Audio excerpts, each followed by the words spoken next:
What's happening, guys? Today I want to talk about a little nostalgia, and more specifically 7-Eleven.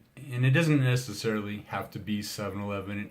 It can be any store that you went to as a child that you remember, and things about that store or that time that you no longer see anymore.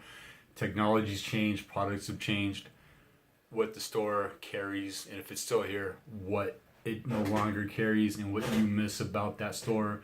And I want to focus on 7-Eleven because I have a connection to it. I've worked at two or three, maybe four 7-Elevens over the years. It's been a while, but I want to share some experiences that I have, and kind of go back down memory lane.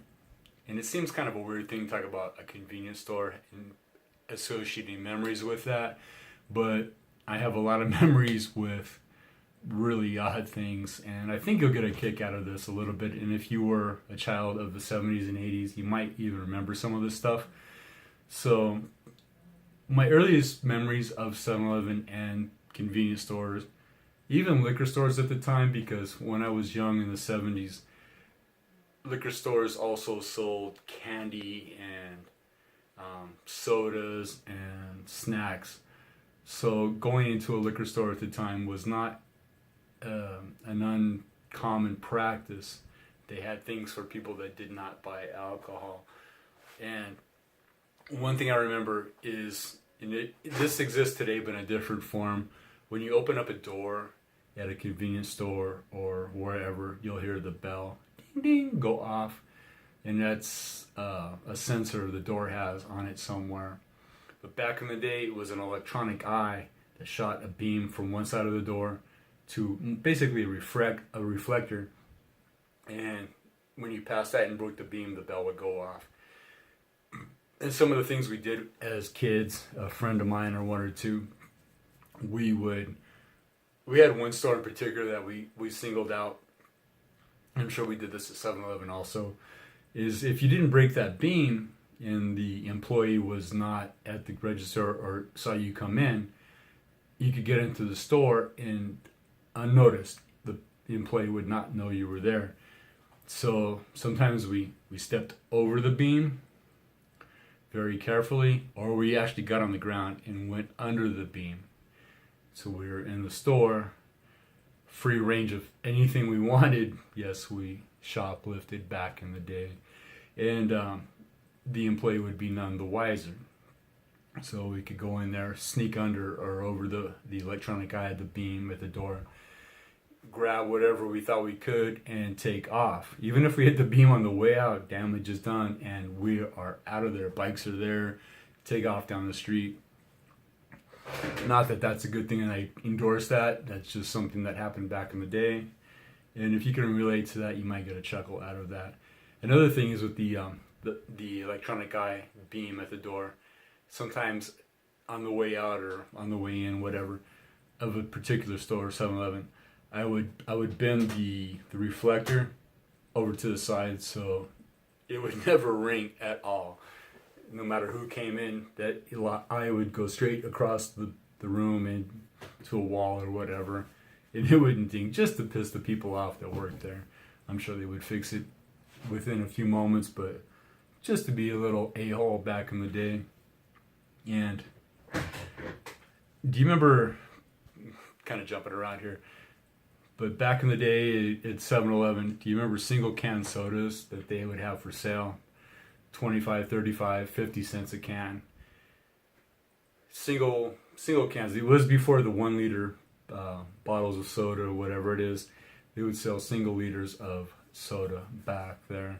I always thought that was pretty cool, and it was a normal thing for us back then, to grab a can of soda.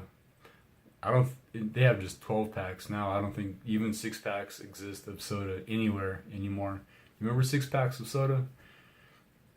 In the I don't think those are even a thing anymore. In the case would be just a flat.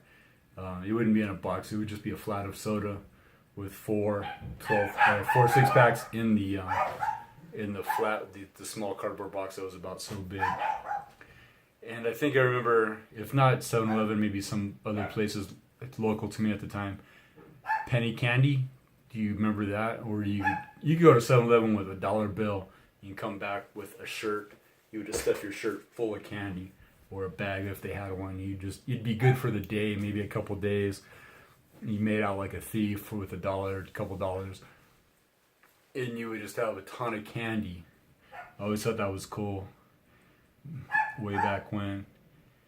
And do you remember at 7-Eleven back in the 70s and through the 80s, where they wouldn't have a soda machine, a fountain soda machine where you'd go up and pour your own drinks? You would actually ask the person at the counter to make you a soda, and they would have the soda fountain, the machine behind the counter, and they would make a big gulp for you of whatever. That was actually a thing, and I know people younger than me, early 50s, would have no idea what the hell I'm talking about. And I actually worked at a 7-Eleven in 1989 that had not converted over to the new system where people would make their own sodas like we all know it today. But the customer would come to the counter and ask, hey, I'd like a big gulp of Dr. Pepper or whatever it was. And you would turn around, you'd pull the cup, get the ice, pour the soda, and 99% of the time when you turn your back, they would have a fisheye mirror up above you so you can watch, but you're watching the soda go into the cup as well. So you have to keep your eye down here. So when you took your eyes off the mirror, they would just be snatching everything they could off of the counter. And I know it happened. I saw it happen, but I'm not trying to be the president of 7-Eleven at the time, so I didn't really care. But yes, you would make the sodas for the customers behind the counter. That was before self-serve like we all know today in every fast food place, every convenience store, every gas station. You would actually make the sodas for the customers if you were the employee. And I think that's something that many people have forgotten about. And thankfully, even though it kind of sucked at the time, thankfully I was working at a 7-Eleven back in the day where they had not converted over yet, and I was still able to make the sodas and put the caps on, give them a straw, and sit on the counter for them. It seems weird that that even existed before. Most people would remember that from fast food places where the employee would make the soda for you behind the counter, which was more common later on. But at a 7-Eleven, at a convenience store, they would make the soda for you and put it on the counter. I think that's something lost to history that at least people like me actually got to experience and remember. And hopefully it kind of rings a bell with you too if you were back then. If you were a child of the 70s or 80s and you remember that, let me know. That would be great. And back in the day at 7-Eleven, you remember Slurpees had, I think it was just Slurpees, they had superhero cups, mostly Marvel, maybe a DC once in a while. I remember Thor, Spider-Man, maybe there's Superman, Batman, maybe they had both Marvel and DC, but they would have smaller, they were definitely smaller than this size, but they would have plastic cups that you could collect of different superheroes, and you would get like a Slurpee in those, and you would collect those.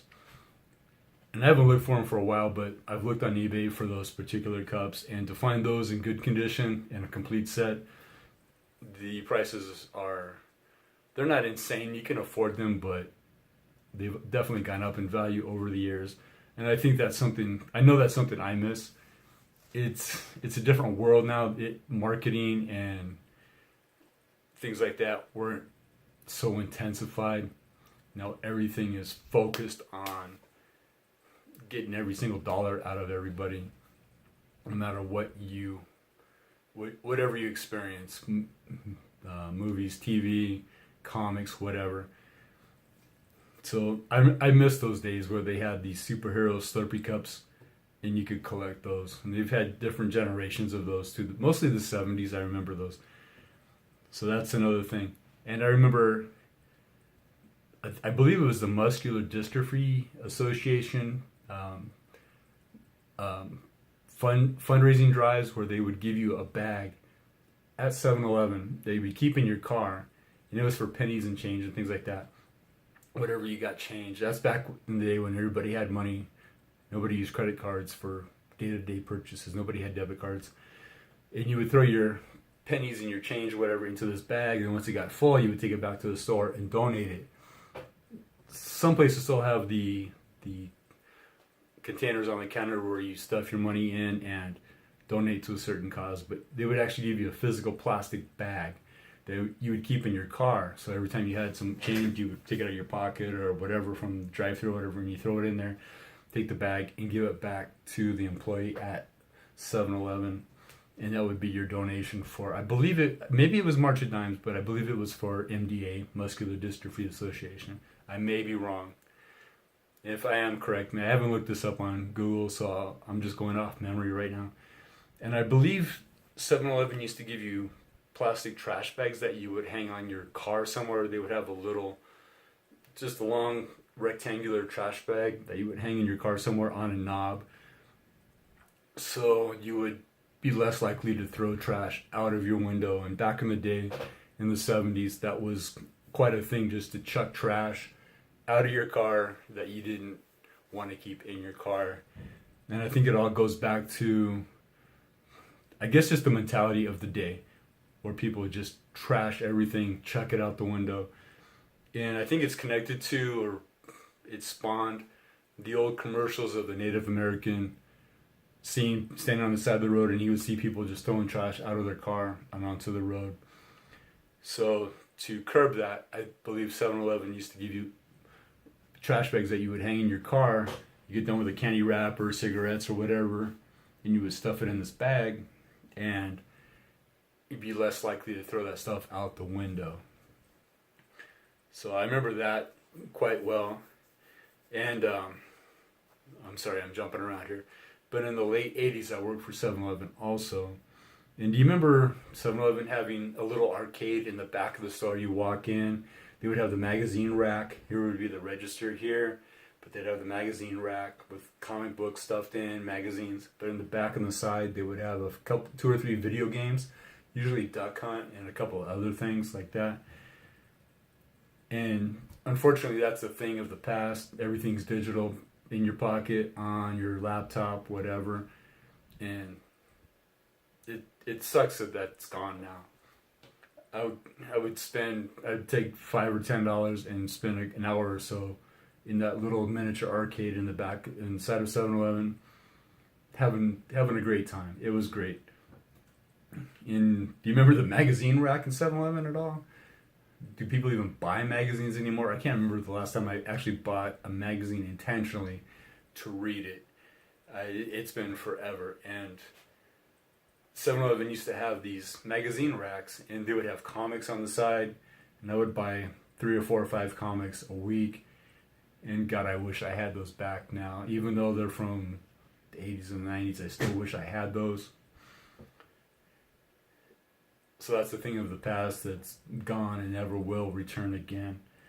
And I actually worked at a 7-Eleven, the same 7-Eleven, where they tried to rent movies. They would provide a service where you could rent movies from 7-Eleven.